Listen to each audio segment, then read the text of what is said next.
Im Laufe der Geschichte haben Menschen ihren eigenen Verstand zerstört, um die Götter zu erreichen, ihre Kinder lebendig ins Feuer geworfen, ihre eigenen Körper langsam verfaulen lassen. Und während sie all dies taten, sahen sie sich selbst als Teil einer heiligen Mission. Dies sind keine Legenden, sondern dokumentierte, systematische, über Generationen hinweg fortgeführte Praktiken. Und einige dauern noch an. Die Frage ist, waren die Menschen, die diese Rituale durchführten, Monster oder lebten sie einfach in einer anderen Realität als wir?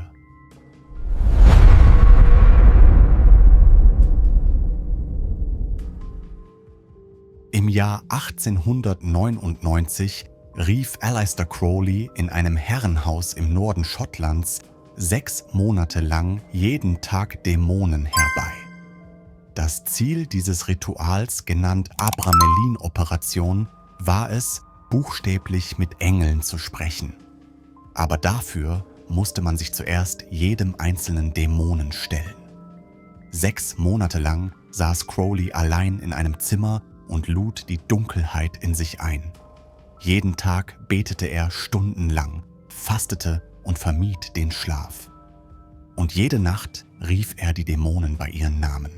Luzifer, Leviathan, Satan, Belial, kommt und dient mir. In den ersten Wochen gab es nur Stille. Dann begannen die Albträume. Albträume, die er im Wachzustand hatte, trieben ihn nun in den Wahnsinn. Schatten bewegten sich und er hörte seltsame Geräusche. Türen öffneten sich von selbst.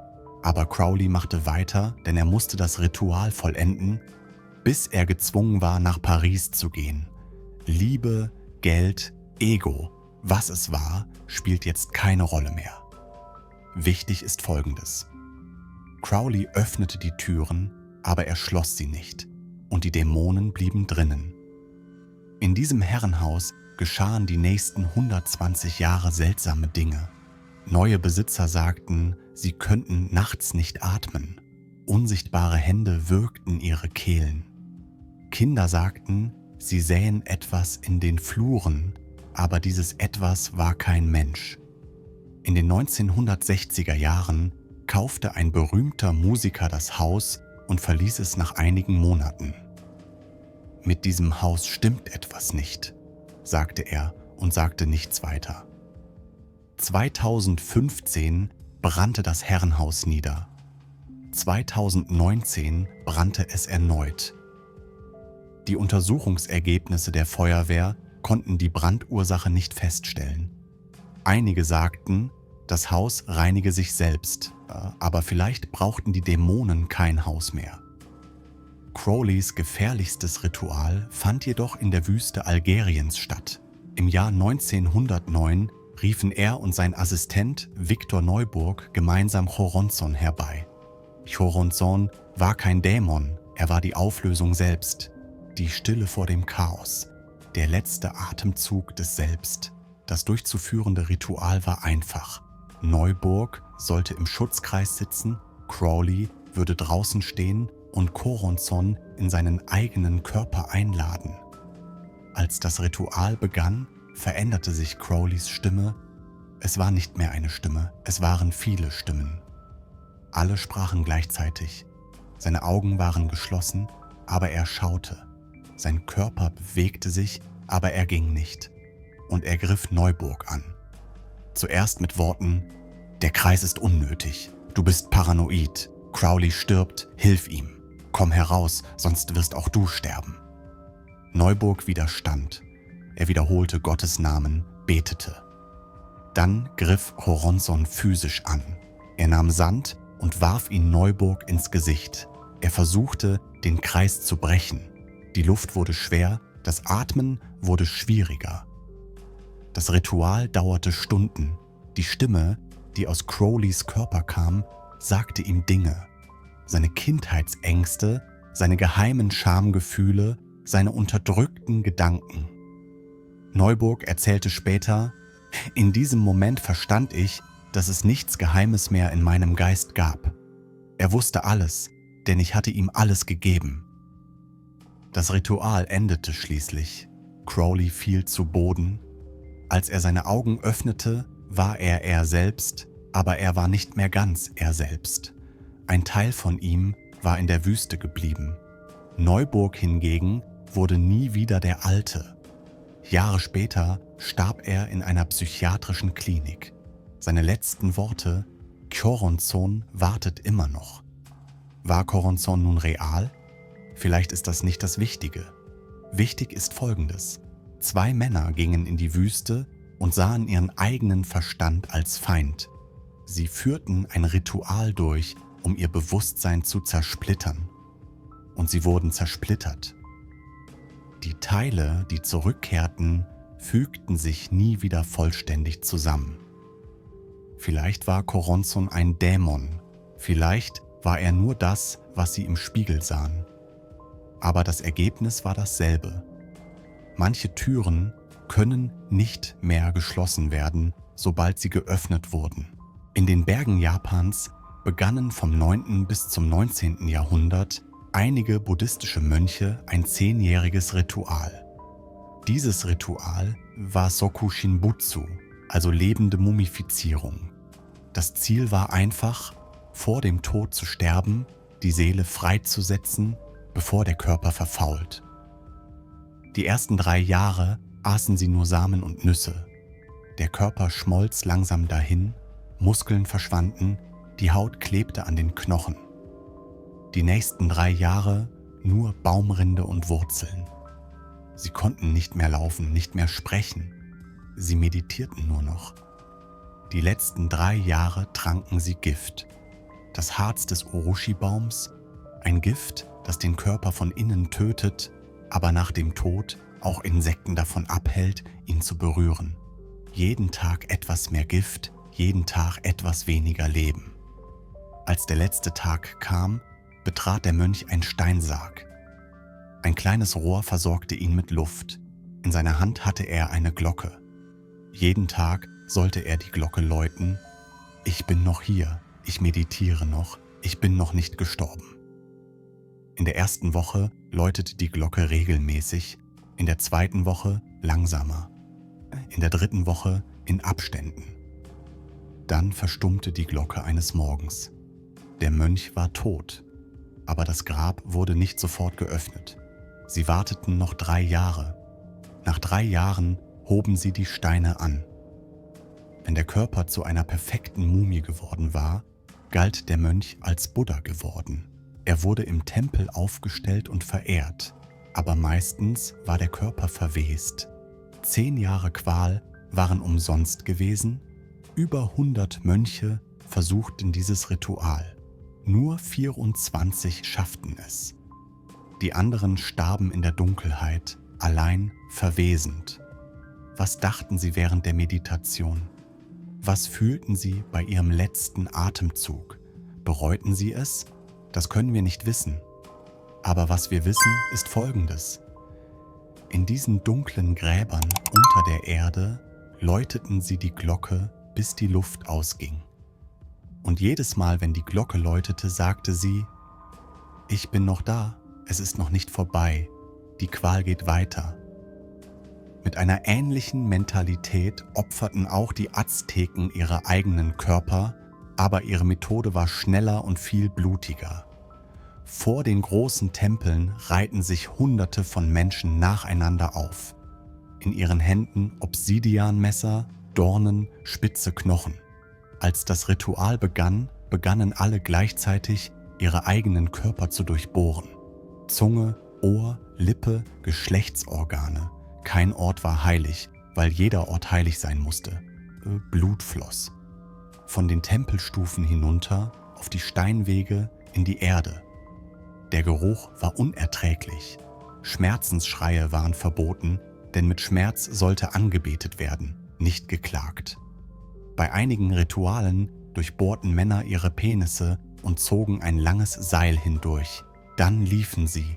Das Seil zog, Gewebe riss, Blut spritzte. Und das war eine Ehre. Wer am meisten litt, war am meisten geliebt. Denn die Azteken glaubten, dass die Götter bei der Erschaffung des Universums ihr eigenes Blut gaben. Jetzt waren die Menschen an der Reihe.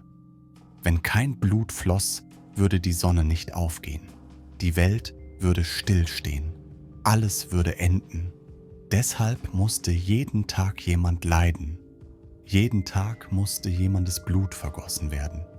Der moderne Geist sieht das als Barbarei. Aber sie sahen sich selbst als Helden. Jeden Tag retteten sie mit ihren eigenen Körpern das Universum. Das Furchterregendste war, dass sie dies freiwillig taten. Niemand zwang sie. Sie stellten sich in die Schlange, nahmen das Messer und stachen es in ihre eigenen Körper. Denn Schmerz war heilig und Heiligkeit musste Schmerz sein. In Karthago um 800 vor Christus wurde eine riesige Bronzestatue errichtet. Der Name dieser Statue war Moloch, Stierkopf, ausgestreckte Arme, offene Hände und furchteinflößend. Das Innere der Statue war hohl und darunter befand sich ein riesiger Ofen. Wenn der Ritualtag kam, versammelte sich die ganze Stadt auf dem Platz. Reiche Familien, Adlige, Priester und Babys. Denn Moloch wollte Kinder. Der Ofen wurde angezündet, die Bronze glühte. Trompeten, Trommeln, Zimbeln begannen zu spielen. Die Musik war so laut, dass nichts gehört werden konnte. Die Mutter nahm das Baby in den Arm, schaute es ein letztes Mal an. Dann trat sie vor die Statue und legte ihr Baby in die Arme der Statue. Die Hitze spannte die Muskeln des Babys an. Das Baby rollte und fiel ins Feuer darunter. Und die Musik spielte weiter. Weder Mutter noch Vater durften weinen.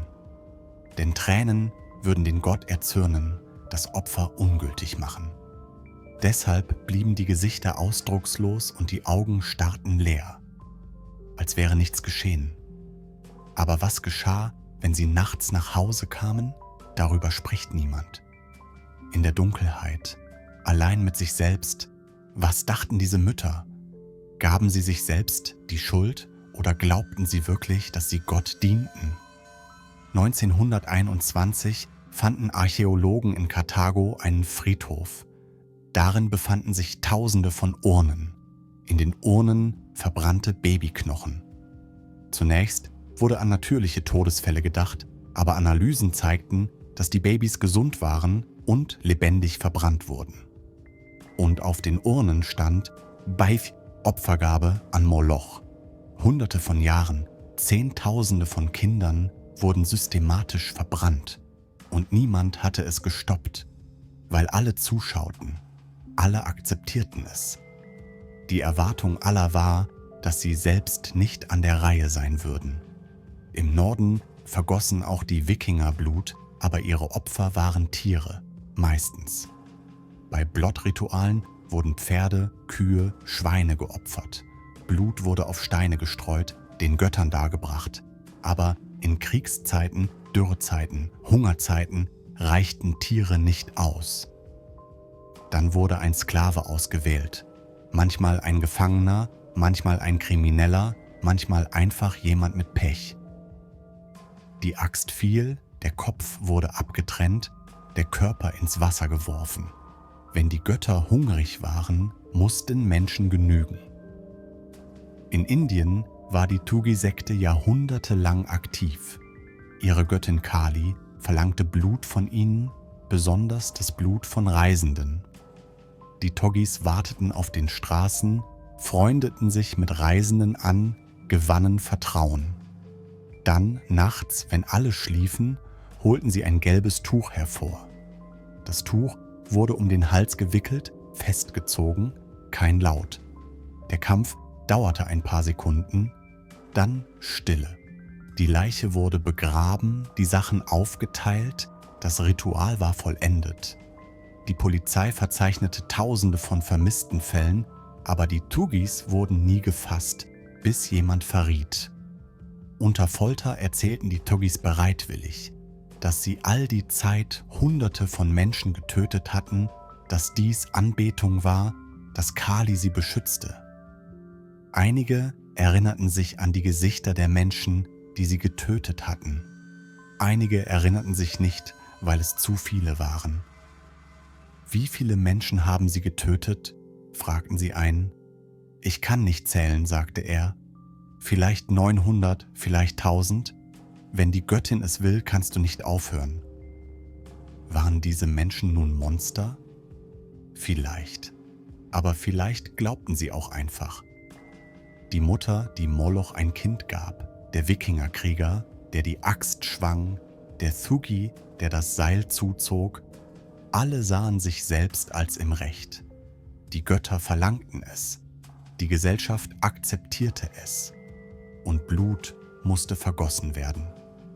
Die Frage ist, wenn Ihre Gesellschaft, Ihr Gott, Ihre Religion Ihnen dasselbe sagen würde, was würden Sie tun?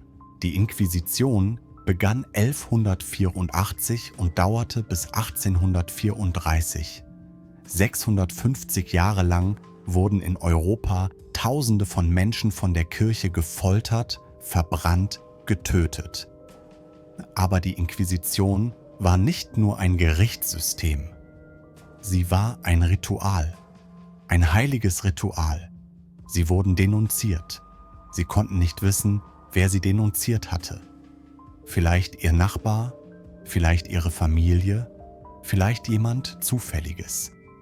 Sie wurden verhaftet, in eine dunkle Zelle geworfen. Monatelang blieben sie in Stille, Dunkelheit und Ungewissheit. Der Verstand brach langsam. Dann wurde eines Tages die Tür geöffnet und sie wurden weggebracht. Der Raum war groß, aber düster. An den Wänden Kreuze, Heiligenbilder, Bibelverse. In der Mitte ein Tisch, auf dem Tisch Werkzeuge, Seil, Rolle, Metallstäbe, Wasserkrug. Priester in schwarzen Roben empfingen sie. Zuerst stellten sie Fragen: Was ist dein Glaube? Was sind deine Sünden? Mit wem hast du gesprochen? Jede Antwort wurde aufgezeichnet. Wenn sie die richtigen Antworten gaben, wurden sie vielleicht freigelassen. Aber meistens gab es keine richtige Antwort. Und die Folter begann. Der erste Schritt war das Strappado. Ihre Hände wurden hinter dem Rücken gefesselt, das Seil wurde gezogen, sie wurden hochgezogen. Ihre Schultern renkten sich aus.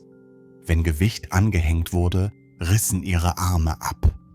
Aber bevor die Folter begann, betete der Priester: »Herr, rette die Seele dieses Dieners, hilf uns, die Wahrheit aufzudecken!« Dann wurde das Seil gezogen, Schreie waren zu hören.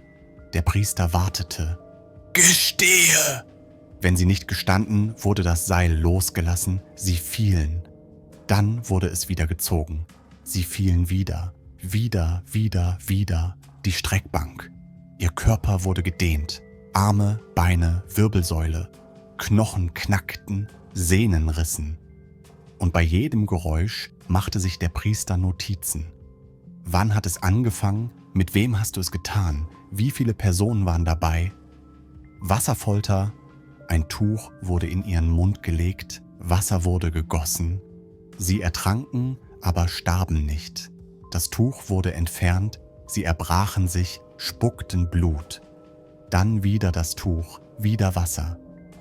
Gestehe, denn wenn sie nicht gestanden, würde dies für immer weitergehen. Am Ende gestand jeder. Sie gestanden Dinge, die sie nicht getan hatten. Sie verrieten Menschen, die sie nicht kannten. Sie sagten alles, was verlangt wurde. Denn der menschliche Körper kann nicht unbegrenzten Schmerz ertragen. Und die Priester wussten das. Nachdem das Geständnis erlangt war, begann das letzte Ritual. Auto da fe, der Akt des Glaubens. Die Verurteilten wurden in spezielle Kleidung gesteckt, San Benito. Darauf Flammen, Teufel, Kreuze. Dann wurden sie durch die Straßen der Stadt geführt. Die Menge schaute zu. Kinder schauten zu. Priester sangen Hymnen. Als sie den Platz erreichten, wurde gepredigt. Stundenlang. Sünden wurden aufgezählt, die Hölle beschrieben, Gottes Gerechtigkeit in Erinnerung gerufen. Dann wurde das Urteil verlesen. Wenn sie gestanden und Reue gezeigt hatten, wurde Gnade gewährt. Sie wurden zuerst erwürgt, dann verbrannt. Aber wenn sie widerstanden, wurden sie lebendig verbrannt. Der Holzstoß wurde entzündet, die Flammen stiegen auf. Die ersten paar Sekunden wurde nur Hitze gespürt. Dann begann die Haut zu brennen. Der Geruch breitete sich aus. Schreie waren zu hören. Aber die Menge schaute schweigend zu. Denn dies war ein heiliger Moment. Gottes Gerechtigkeit manifestierte sich. Und alle sollten sehen, alle sollten lernen. Die Folge einer Rebellion wurde so bestraft. Das Schrecklichste an der Inquisition war nicht die Gewalt selbst. Das eigentlich Schmerzhafte war, dass alle dies akzeptierten. Mütter brachten ihre Kinder mit, um zuzuschauen. Priester verbrannten unter Gebet. Das Volk applaudierte. 650 Jahre lang wurden in jeder Ecke Europas Menschen verbrannt. Und die Kirche nannte dies Gerechtigkeit. Sind die dunklen Rituale vorbei? Nein, sie haben nur ihre Form verändert. In den 1960er Jahren wurde in England eine Gruppe namens Order of Nine Angles gegründet. Es war keine gewöhnliche okkulte Gruppe. Ihre Lehre war, dass wahre Magie Schmerz erfordert, den Schmerz anderer. Eines ihrer Rituale wurde Auslese genannt. Wähle jemanden, der physisch schwach ist, und vernichte ihn. In der Literatur der Gruppe stand es offen geschrieben: Menschenopfer ist die höchste Magie. Es bricht gesellschaftliche Normen vollständig. Es hebt dich auf eine neue Existenzebene. In den 2000er Jahren wurden einige Mitglieder gefasst. Mord, Terrorpläne, Gewaltverbrechen. Während der Verhöre erzählten sie bereitwillig. Die Menschen, die sie getötet hatten, die Rituale, die sie verwendet hatten, die Macht, die sie gefühlt hatten. Einer sagte: Ich kann diesen Moment nicht beschreiben. Wenn das Messer eindringt, wenn das Blut fließt, verändert sich etwas.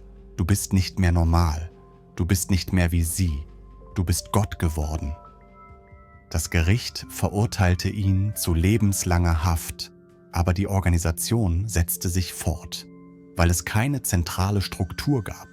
Jeder war auf sich allein gestellt. Die Lehren verbreiteten sich im Internet. Wer liest, wer praktiziert, wer plant, niemand wusste es. In den 1980er und 90er Jahren erlebte Amerika die Satanic Panic-Ära. Hunderte von Familien behaupteten, ihre Kinder seien in geheimen Ritualen missbraucht worden. Gerichte wurden eingerichtet, Menschen ins Gefängnis geworfen.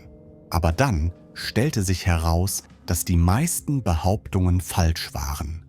Kinder waren manipuliert worden, Erinnerungen waren erfunden worden und die Panikstimmung war stärker als die Realität. Aber einige Fälle waren real. Kleine Gruppen, isolierte Gemeinschaften, gewalttätige Sekten. Alle nannten ihre Taten Rituale, alle sagten, sie dienten Gott. In den 2010 Jahren verbreiteten sich im Dark Web einige Gerüchte. Live übertragene rituelle Opfer, zahlende Zuschauer, Mord auf Bestellung. Die Polizei ermittelte, fand aber nichts. Vielleicht war es nicht real. Vielleicht war es nur eine Legende. Aber vielleicht war es echt und man schaute einfach nicht tief genug. Denn das Internet ist dunkel, das Deep Web ist dunkler und manche Orte werden nie beleuchtet. Heute ist die Welt an einem anderen Ort. Es gibt Technologie, Wissenschaft, Bildung.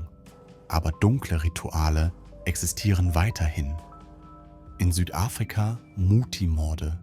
Heiler verlangen menschliche Organe für mächtige Zauber, Familien verlieren ihre Kinder. Organe werden gefunden, aber die Mörder werden meistens nicht gefasst. In Mexiko Kartellrituale, Opfer für Santa Muerte, damit sie beschützt werden. Abgetrennte Köpfe, verbrannte Körper, Folterspuren. Es gibt Polizeiberichte, aber niemand spricht. Diejenigen, die sprechen, sterben. Das Erschreckendste ist, dass sich seit Jahrtausenden nichts verändert hat. Menschen wollen immer noch Macht, sie glauben immer noch an Götter. Sie sind immer noch bereit, Blut zu vergießen. Nur die Götter haben andere Namen angenommen. Die Rituale haben andere Formen angenommen. Aber im Kern sind sie alle gleich. Jemand muss leiden, damit ein anderer stärker wird. Jemand muss sterben, damit ein anderer lebt. Und dieser Kreislauf wird vielleicht nie enden. Denn manche Menschen werden immer glauben. Manche Menschen werden immer einwilligen. Und manche Menschen werden immer das Ritual durchführen. Die Geschichte der dunklen Rituale ist nicht vorbei. Vielleicht wird sie nie vorbei sein. Vielleicht wartet sie nur auf ihre nächste Form. Bitte sei nicht Teil dieser Rituale und lebe immer für das Richtige. Und am wichtigsten, bleibe der Vernunft und dem Wissen treu.